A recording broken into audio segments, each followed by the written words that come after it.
Hey everybody, and welcome back to another weekly session for Jira and Confluence.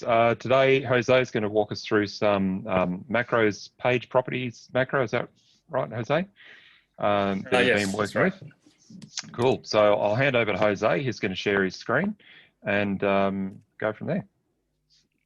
Sure. I might need to restart my Zoom because I have not set the appropriate permissions. That's okay. Oops, sorry. I've just muted you. Sorry, just unmute yourself. I clicked the wrong button.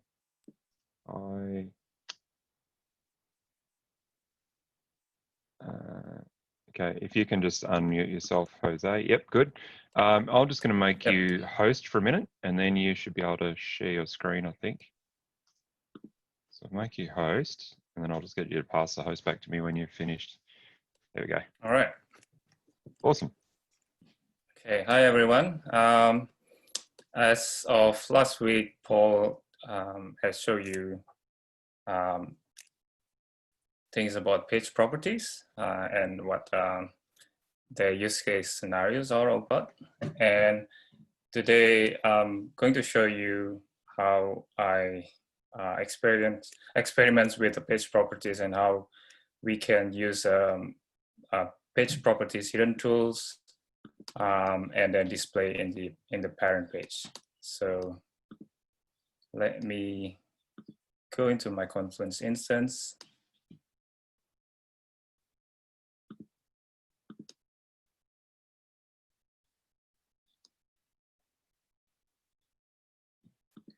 So in here in the parent page, I have a list of macros and with the descriptions. The description in this case is utilizing the page properties from the subsequent page on the user list and space list. So if we go to space list here, it's basically macro of all available space lists in the page. Sorry, in your Confluence instance. And if we can drill down closely by editing this page, and then we can see there's only one page properties contains key and the value. The key and the value here is the key is description, and the value is basically the summary of what's this space list page about. And this is the space list macros. I want to focus on these page properties. The way you create is similarly like what Paul has shown you last week. Page properties. And then you edit, you give a specific name.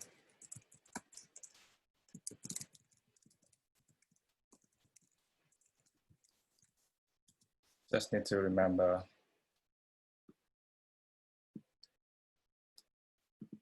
And then I think Paul mentioned last week that need to have two columns of key and value pairs.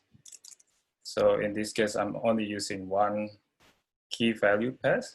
So we only need to create one column table.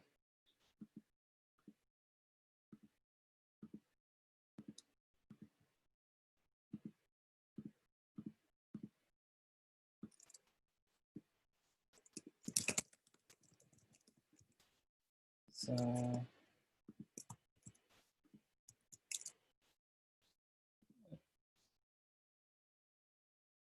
I'm going to delete that.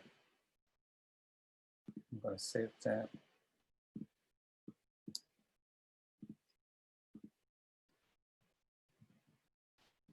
And if you notice, it will be, hang on.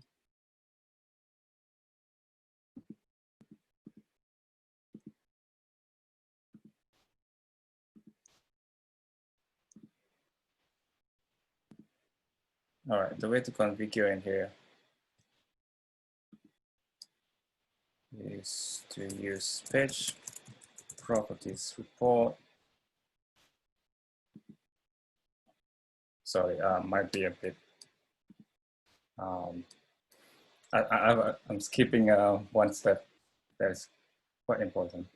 Let me go That's back. all right.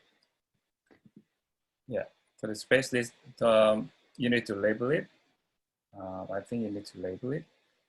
And then go to macro tips. Just remember the name of the properties that you created before.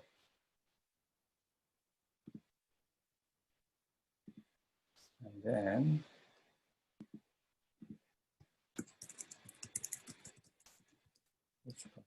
report,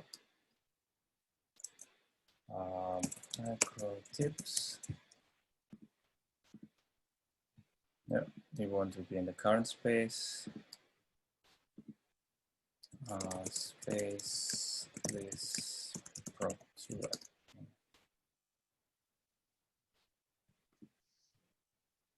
Leave that description.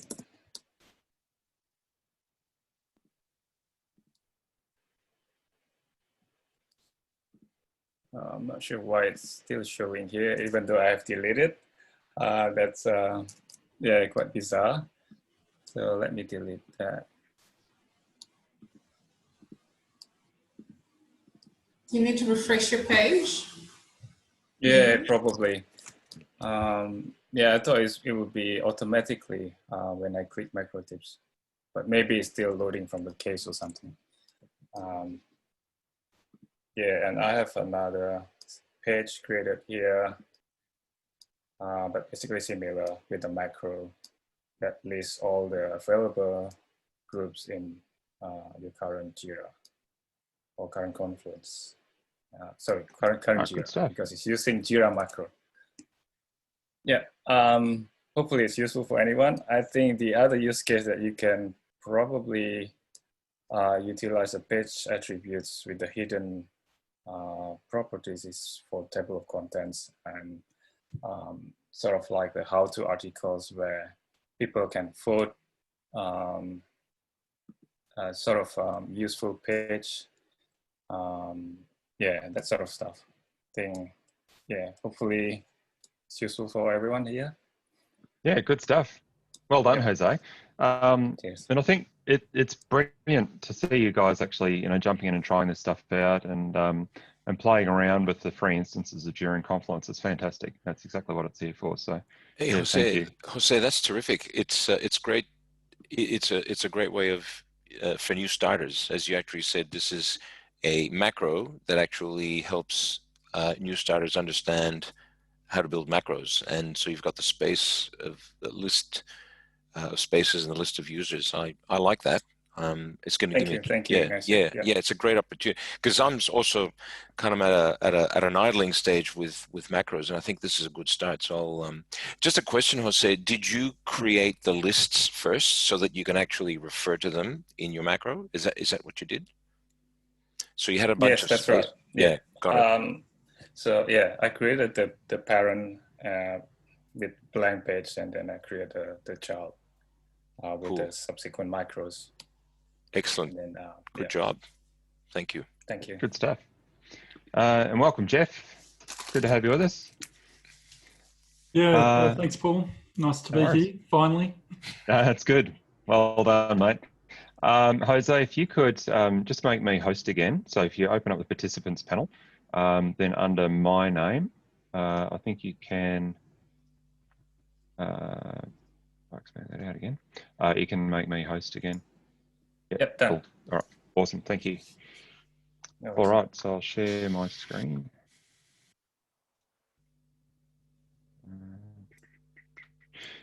All right, so you should be able to see my screen here now with the sprint structure at the top right.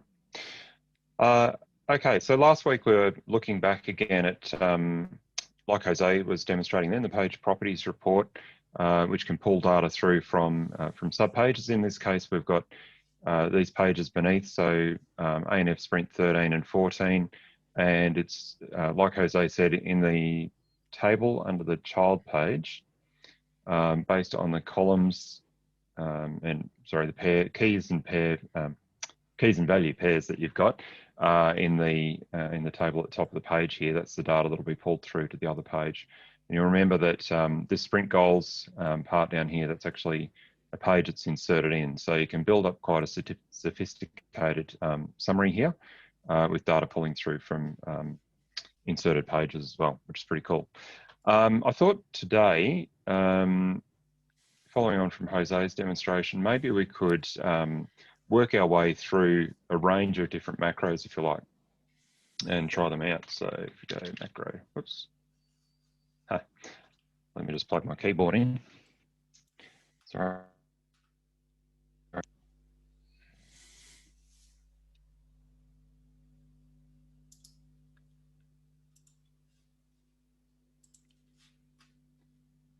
All right. So to access macros, up at the top of the page here, there's our normal formatting, bullets, italics, all the rest of it, bulleted lists. Then we've got action items, so the different things that we can add in here. And these action items, if we mention somebody in here, so Jose's in the other instance, this is a task for you. So you can actually sort of do a very basic kind of a task and have it assigned to people, and then pull that through to other pages for a summary of outstanding items. So if we go into our meeting notes page, for example, so this part here, task report, all looking good. If I edit this meeting notes page, it's a task report, which is another macro. And this one, this macro is looking at space, ancient furniture, and it'll be looking for pages. Remember, Jose showed you the label before. This task report will be looking for pages which have a meeting notes label on it. And that's why the page that we just created before with the task for Ignacio, that task doesn't appear on here because I haven't got that meeting notes label on the other page. Let me just copy that. So if I add that label,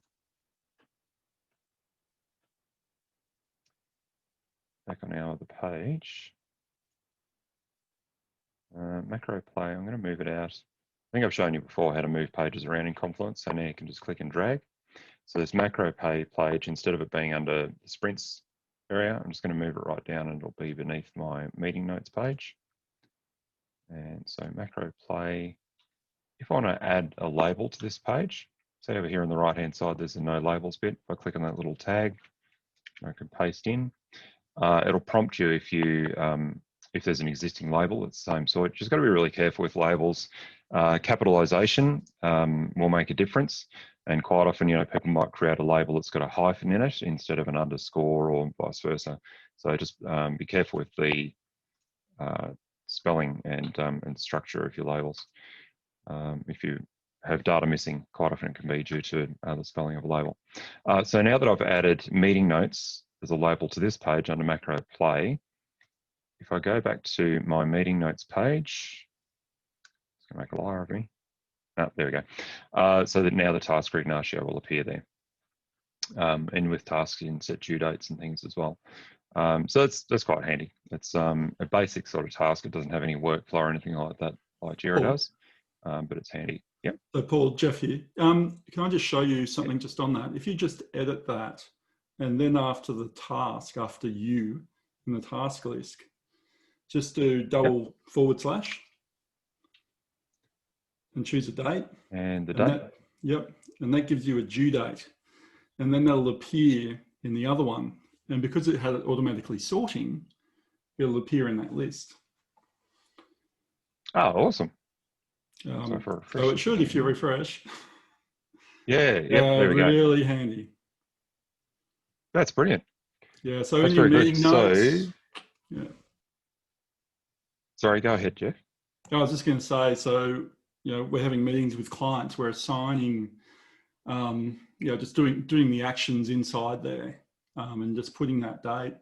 It's very clear. Everyone can go over. They can have their own. So these meeting notes you can have for yourself. So you can have actions assigned to yourself, as well as actions within the space or the labels. So it's really handy. that Jira. That's awesome. Yeah, absolutely. And so if we imagine, you know, last week we were looking at the retrospective meeting notes, right? So Sprint 13 retrospective meeting notes, if I open that in a new tab, if we imagine that as part of the outcome of a retrospective, we had some actions that needed to be taken, right? So I've got actions down here. So if I edit this, and let's pretend we had a retrospective last week and our actions were, again, Jose is in the demo 02 instance, not in demo 01, just due to Atlassian limiting requirements. So I can't use you, Jose, but I can use Kudzi to send a message to the Meetup group on Slack for next week's meeting. And if I do the double slash thing that Jeff said, date. So if we said that was due yesterday, so if we publish that page, so now I've got a task down here that was due yesterday, so that's pretty cool. It's highlighted it as overdue. And if I go back to my meeting notes page, then that task is also listed here. So this task list will pull together all outstanding tasks from all of the meeting, any page that's got the same label on it, which is pretty cool. So the meeting notes label, it's pulling it through, highlighted in red because it's overdue. That's pretty awesome. And in orange, due in less than a week. Huh. Okay. So Paul, you actually labeled that Kudzi's task. You had to add that meeting notes label, correct? Yeah. So those pages. Yeah. Good call. So those pages that I set up. So the ANF Sprint 13 retrospective page, because I'd created this from a meeting notes page originally, then it's got that label already. Good point. Sorry, I should have shown that there. So yeah, it's already got the meeting notes label, which is why it's being pulled through into the other page. So that's pretty cool. So if I go into Ignacio's page, and the reason that it only had the one was because I hadn't refreshed this other tab. Sorry, I'm jumping between tabs here. So if I go back into macro play, and I'll move that date out further, Jira and Confluence have been very slow lately for some reason.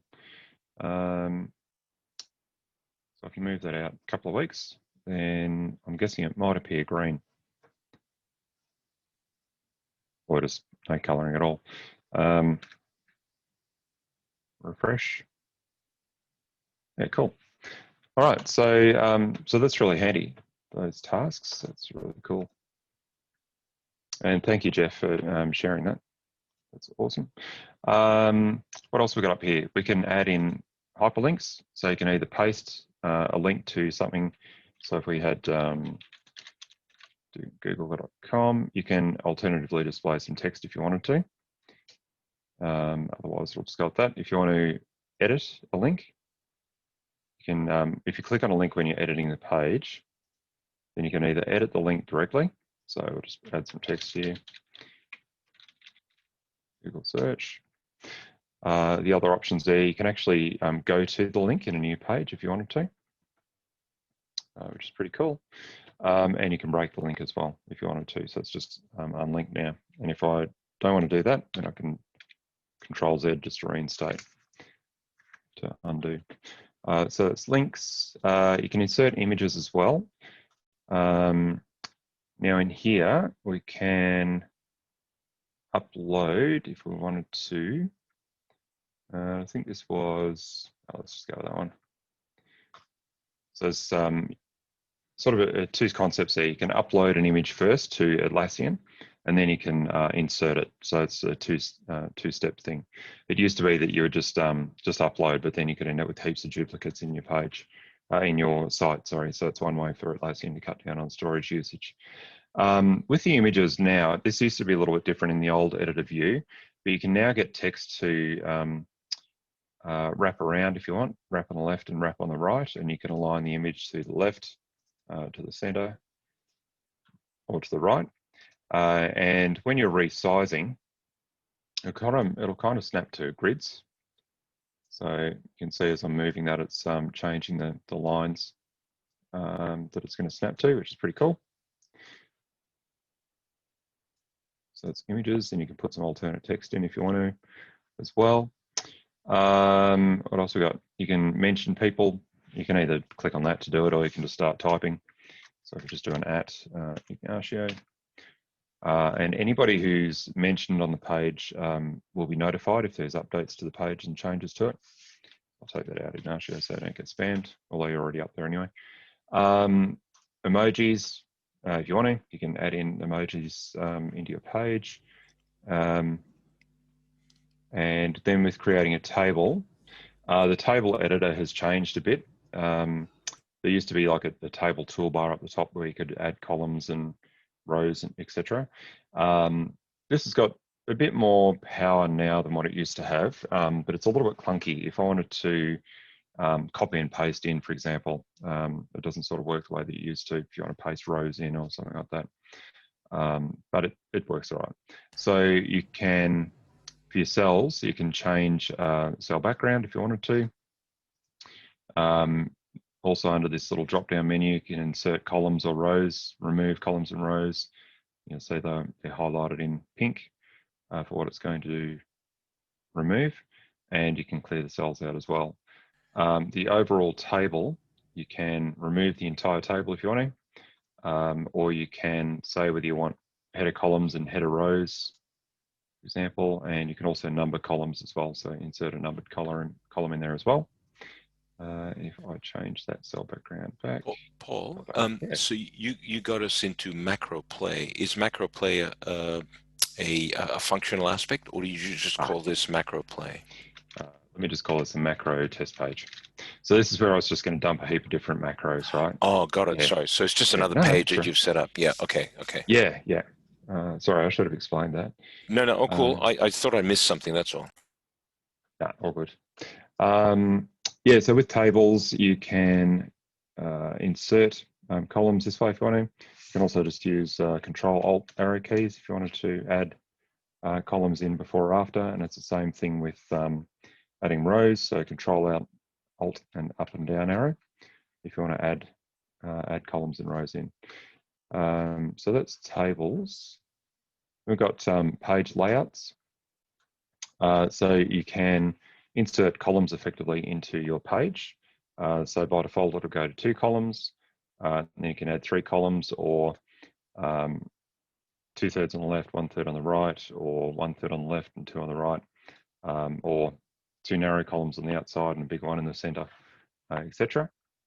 So that can help with laying out text and everything, and page content. And then under this plus drop-down menu here, this is where we can see all our other menus. So all our other macros, sorry. So we could put in a code snippet here, and if we wanted to have JavaScript, for example, and I don't know, it's been a long time since I've done any JavaScript, but yeah, you can paste in if you want to, paste code in there and have it highlight with the appropriate syntax highlighting, which is pretty cool. The other macros that we've got there, date. So we saw that before. Jeff told us if we did a / forward, type that in, it'll get you the date prompt, or you can also insert a macro that way, a Jira filter macro, sorry. That's pretty cool. Okay. Decisions. So decisions, they don't really have any functionality much to them. First decision that we've made. If we had a decision log in our space, then just like the meeting notes and the tasks, I think that will appear as a decision log. So if I want to go and create a new decision log, I can create a decision page, and I think that will create a parent decision log. So, okay, so there's a couple of different concepts with decisions here. There are decisions which are just one-liners. So in a meeting, we decided X. And then there are decision pages like this one here. So this is creating a decision page from a template.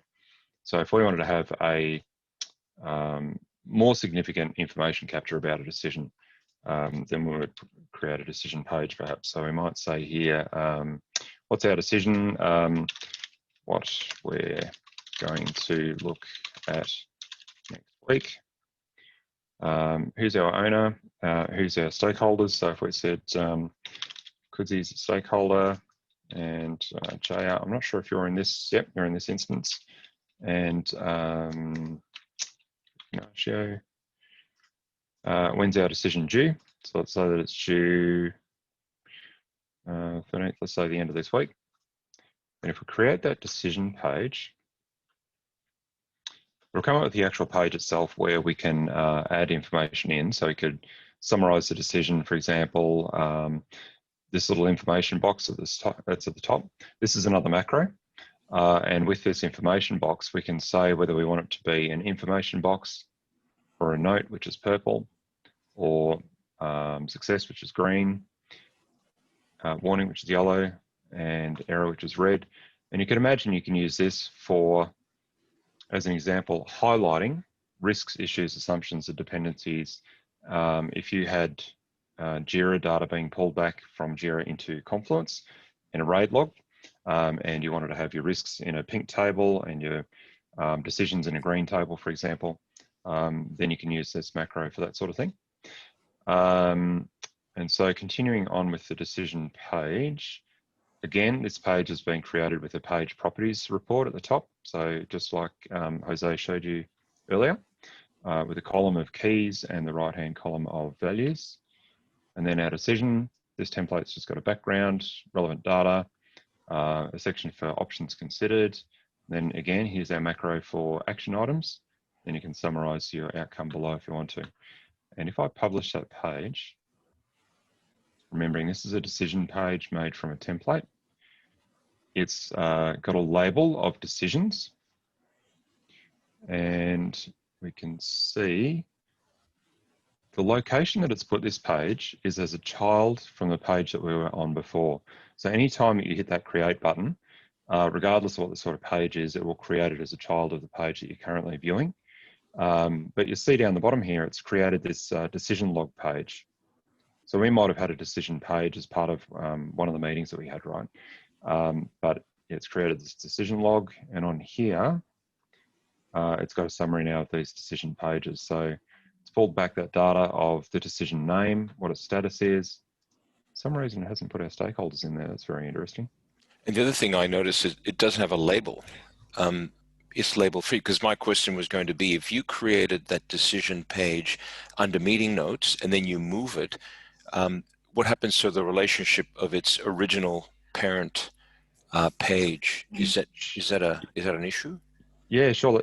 Yep. So let's try that, right? So if I go back to the decision log page, it's still appearing there because our decision log is looking for pages with a label of decisions, whereas our meeting notes page is looking for pages with a label of meeting notes. And so you might say, well, that's great. What happens if we look for both labels? So under our page properties report here, if I edit that, and in addition to looking for decisions, if I also look for meeting notes, in the space ancient furniture, and you can add a filter if you want to. So if we say, well, in addition to that space, we only want to look for pages with a particular label underneath a certain parent page, then you can do that, right? So you can say with a specific ancestor page, or that's been contributed to by somebody in particular, or that was created within a certain date range, or with a particular parent, or including text even. So that's really, really powerful, actually, the way that you could construct these dynamic kind of summary pages, I suppose, or parent pages is very powerful. Now, one thing here, you know, we talked about having that page properties macro and it had a table in it that had a column of keys and another column of values. And so here we can see for decisions, we've got decision, status, stakeholders, outcome, due date, and owner. Those same attributes are not present in the meeting notes page. So if I hit preview here, we might, okay, I was going to say I might get the meeting notes page, but it might mess up too. So here we've got decisions and meeting notes in the space of ancient furniture. And our columns to show, we've got status, stakeholders, outcome, etc. If I go back to my meeting notes page, and so the things that we're looking here for might be title, creator, and modified. So if I put in, we want to see title, and I hit refresh.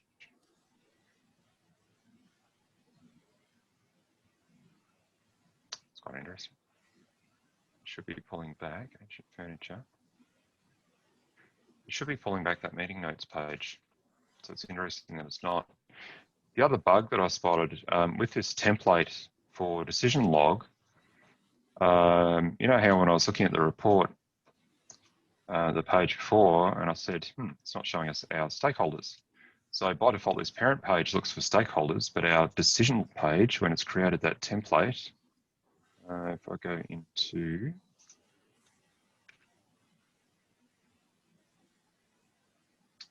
our decision log here, the template for when we created this, it didn't have stakeholders, it had contributors. So it's kind of bizarre that Atlassian, I think it's a bit of an oversight on their behalf. So it's looking for status, stakeholders, and outcome. So we've actually got status, yes, outcome, yes, contributors, not stakeholders. So if I add that back in here instead of stakeholders, and then I hit refresh, then we can see our contributors listed in there. So I'm a little bit stumped about why that other meeting notes page is not appearing. Paul, Jeff here. Can I suggest adding a decision, like a specific decision into that meeting notes? So I think it might be actually looking for, so if you go to a previous page, can you hear me? I think Paul, have we lost Paul? I think Paul's frozen, yeah. I was going to say, I spoke Yeah, and it's then frozen. Okay. Well, because the reason, so what I think is that it actually is it's got a specific icon there, so it links it up. It's got to have a decision on the meeting note. So it's not just picking anything up. It's just like the actions will pick up the, we'll look for like the checkbox to say, has it been done or not? And that's how it will bring it into the list. So I think we need a decision on those meeting notes, not just anything coming across. Hopefully Paul's coming back on. I think he realized he had to drop out. Yeah, or his internet's gone down. Yeah, one or the other. Actually, while we wait for him to get back up, what a question is Kudzi here. Can I then run it? Does anyone know if I can then run a report, or like a status report from these decision logs or these pages, just to avoid me having to do a PowerPoint one-pager for my sponsor in terms of engagement? Does anyone know, or I still have to do my PowerPoint? Yeah. Maybe Paul could answer. He's back online. Oh, come on. That was really weird. So let me just cancel a sec. That was bizarre. The internet dropped off on my Surface, but my phone was still fine. So I've just tried a different band on my router. Paul, where we were before, I was just suggesting that you add a specific decision to one of those meeting notes pages. And I think because you've got the label there picking up on those meeting notes pages. Yep. Yeah, so if you just add the decision to that one, let's So, just see if that works. yeah, so I've got a decision there.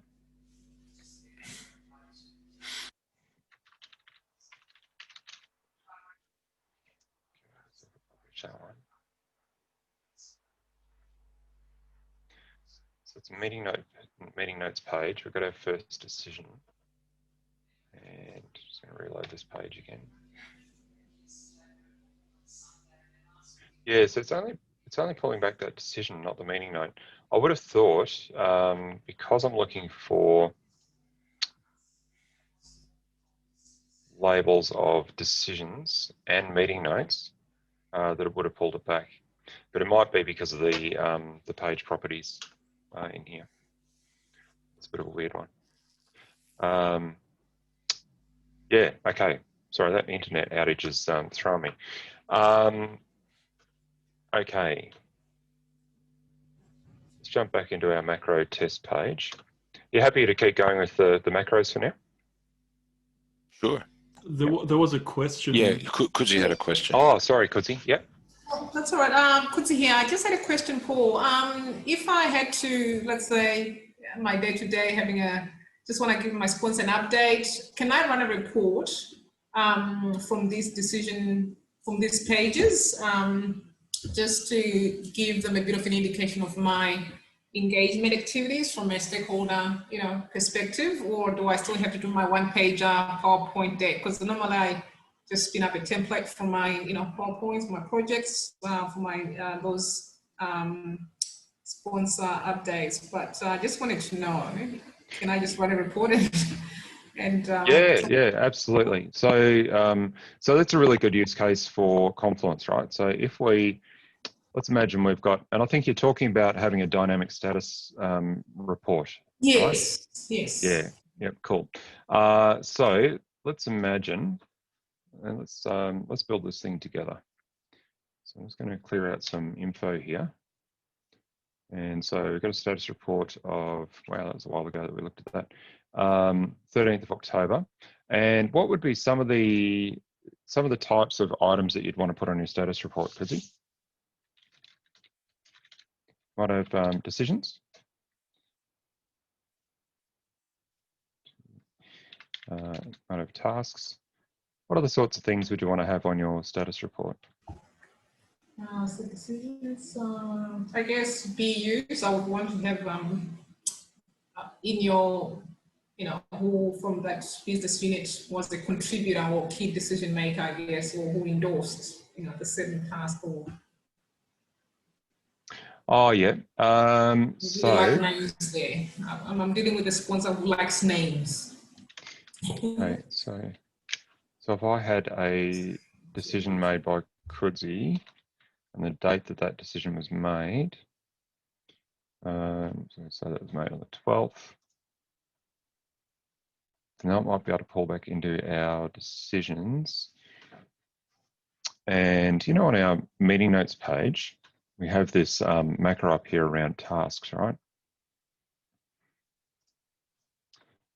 So I wonder, so we've got a task report. I wonder if there's an equivalent of a decision report. So it's decisions.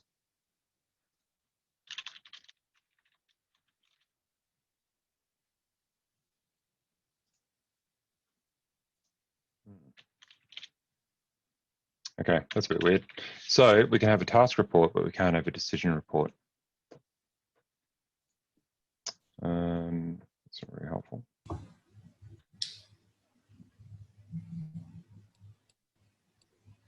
Just a question though, Kudzi. Would it be the task that's already been created in Jira? And you need to inform your stakeholders on the status of those tasks? Probably. Is that what you... So, so whether it's done in progress or under review. Yeah, maybe there's some alternative way that I could think of. You could create a Jira roadmap macros, and then from the roadmap macros, you can expand like the higher level from epics up to task level, I believe. I might be wrong here, but I think it can display epic and user stories level. Yeah, absolutely. So,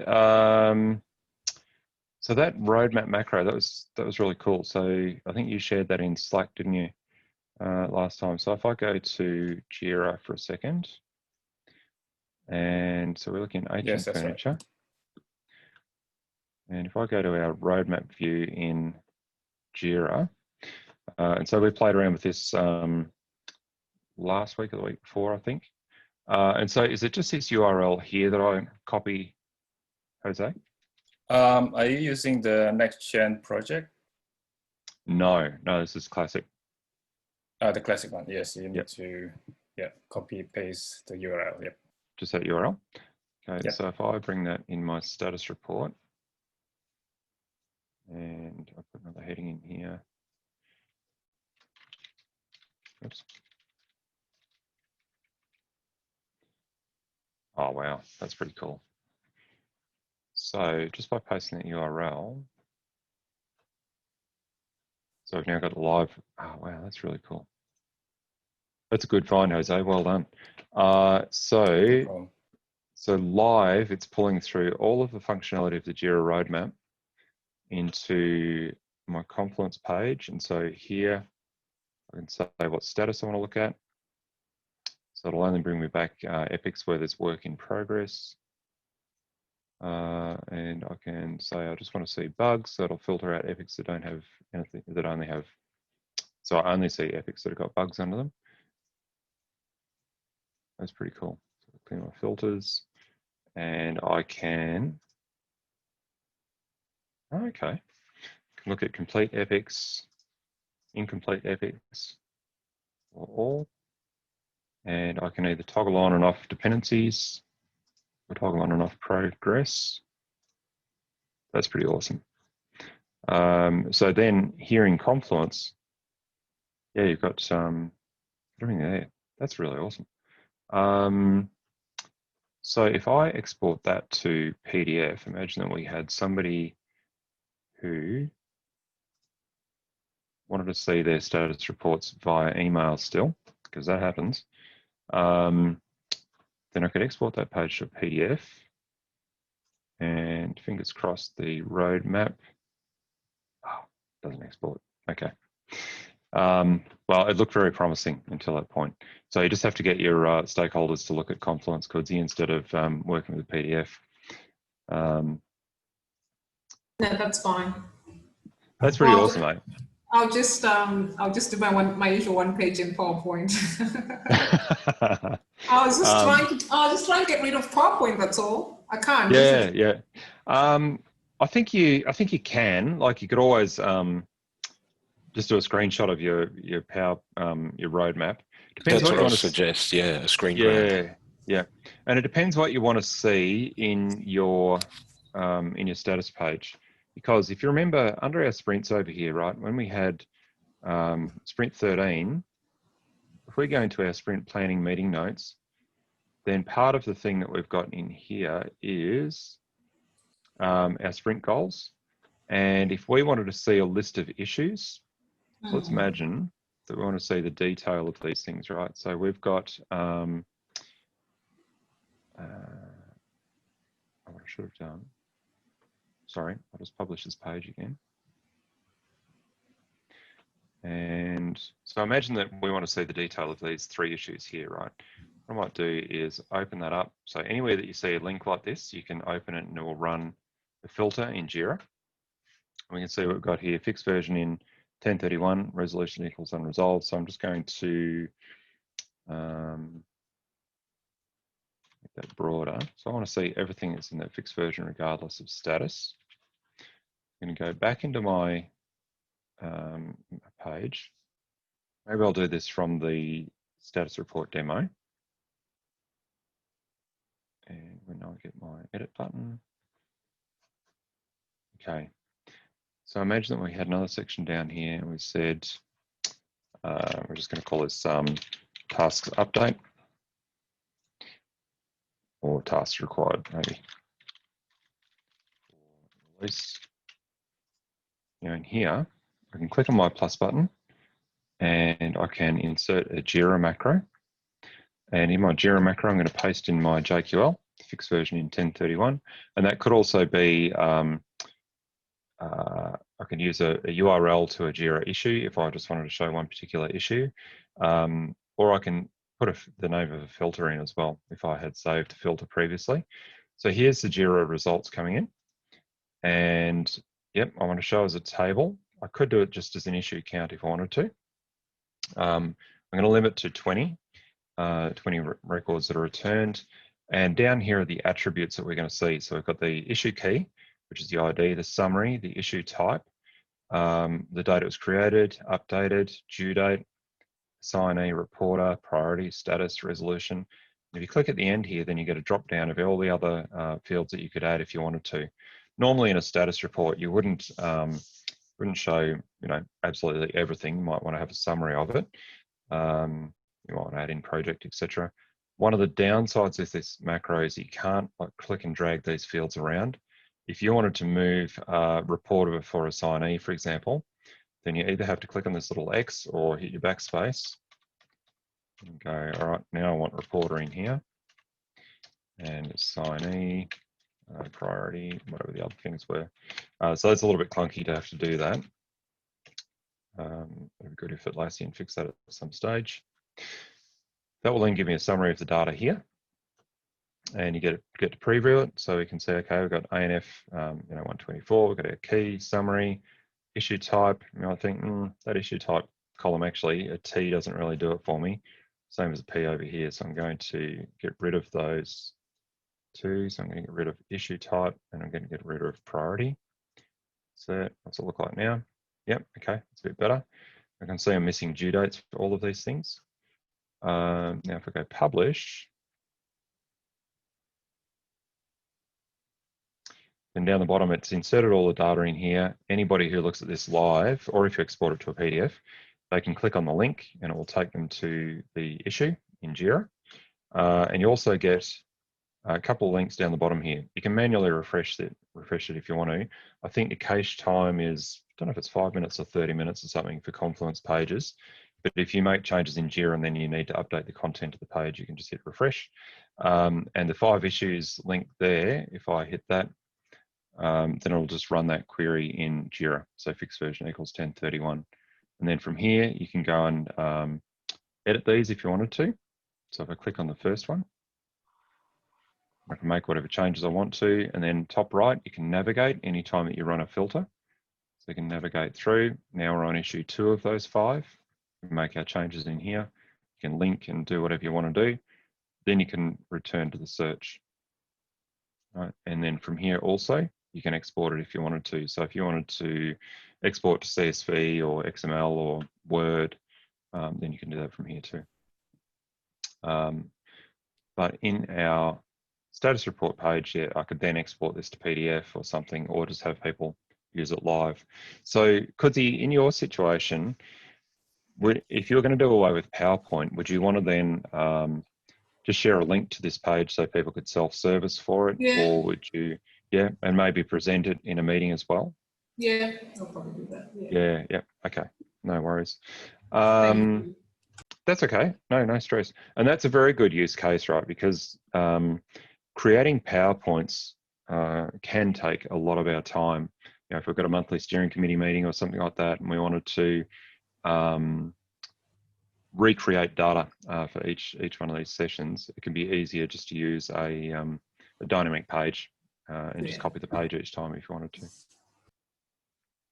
Cool. What else would you have on your status report, Kudzi? So status, the actual task, whether it's in progress or done, done review or not started, something along those lines, just so I can actually color code it. Okay. So let's add in here. If we add in status. Risks. And we might also want to see our epic link. So I'm going to say the epic that it belongs to. So yeah, let's imagine that we've got tasks that we want to see which are outstanding. So if we add in one of these info panels for a second, and we call this,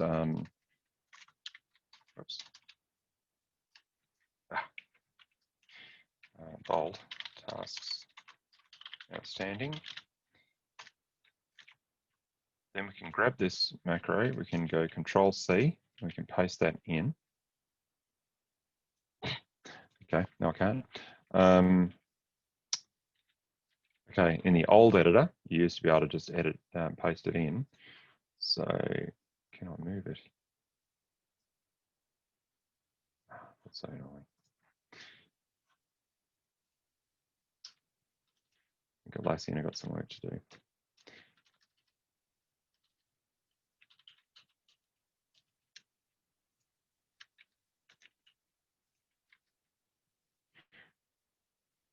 That's really frustrating. Okay, so if I wanted to add my macro back in again,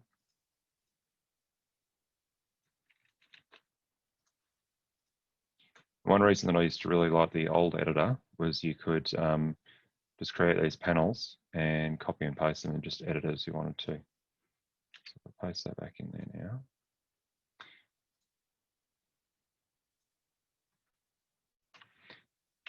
So I'll leave status in there.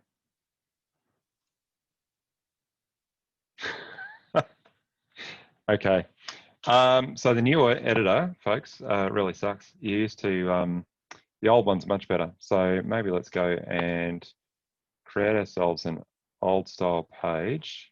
Okay, I'm going to base it on meeting notes and I'll show you what you used to be able to do. We've got 4 minutes left, so let's see if we can do this really quickly.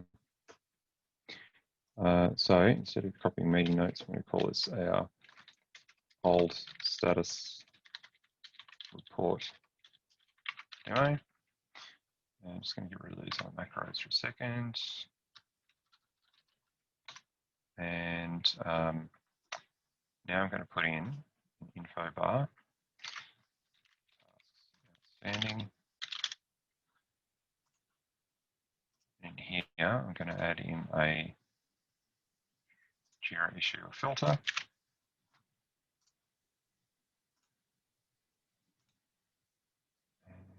Okay, I'm just going to run with those fields for now.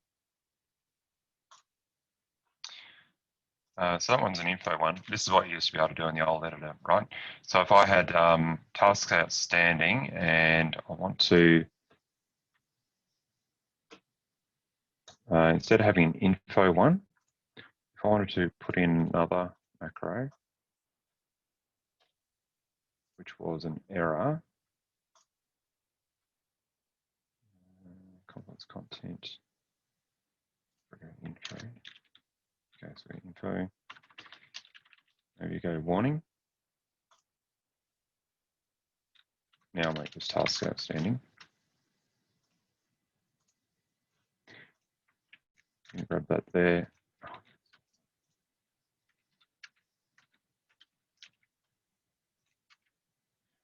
All right, so we got that one. Now if I make this task complete,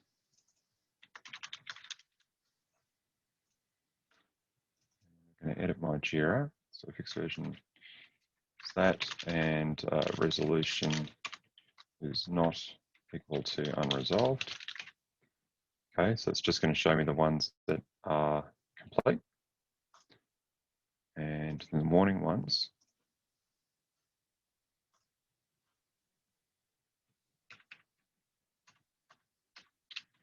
and resolution equals unresolved. That resolution equals unresolved will just show anything where there is no resolution captured, remembering that resolution reflects an outcome, not the status. And this one that I've got here, where it's task complete, this is going to be pulling back anything where there is a resolution. So it doesn't matter whether the resolution is won't fix, duplicate, done, whatever the resolution might be, it'll do those ones, right? So oh, you said the old editor, new editor. Yeah. How do we make that distinction? We have no access to the old editor now, or? So yeah, remember it was a fair few meetups ago back when we were looking at Confluence.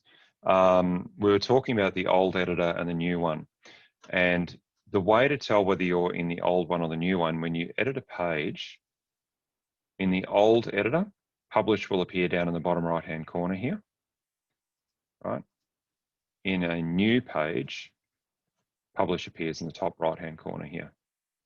There's a lot of good stuff about the new editor.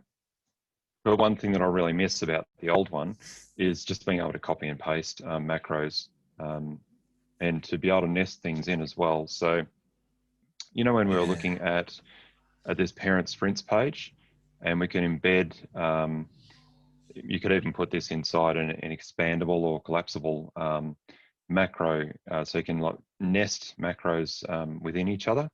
That was in the old editor that you could do that. In the new one, I think they've kind of released it. Hopefully they're going to continue to enhance it, but it's missing some of that functionality that we used to be able to have. My question was, how do you've got access to both? Yeah. Okay. So a tip for you: if you hit create, it will immediately create a new one. So using the new editor. Right.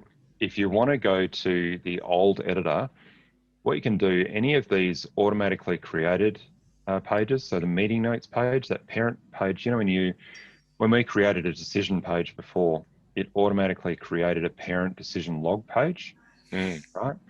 Any of those ones that it automatically creates, currently it's still using the old editor. So if we wanted to stick with the old editor, the tip is go to those existing pages and copy from them, right? And then yeah, exactly. Okay, got it. Yeah. Okay. So the way that I created this old status report demo, it was fairly quick, but I went to the meeting notes page and I took a copy of it. And then I cleared all the content out of it and then made it into the page that I wanted to use. So it's a bit of a dirty workaround, but if you want to use some of the functionality from the old editor, that's the way to do it. Yeah. So Paul, just wanted to mention something just in back to Kudzi's original decision there, request around decisions. Mm-hmm. So yeah, I've just pasted in the chat, there's a feature request there for that. It is something people are requesting. Atlassian's doing some user research, so there's a survey there as well. So if you click on that and give them feedback. The other thing is what I just did a test in my environment. How do the decision logs appear?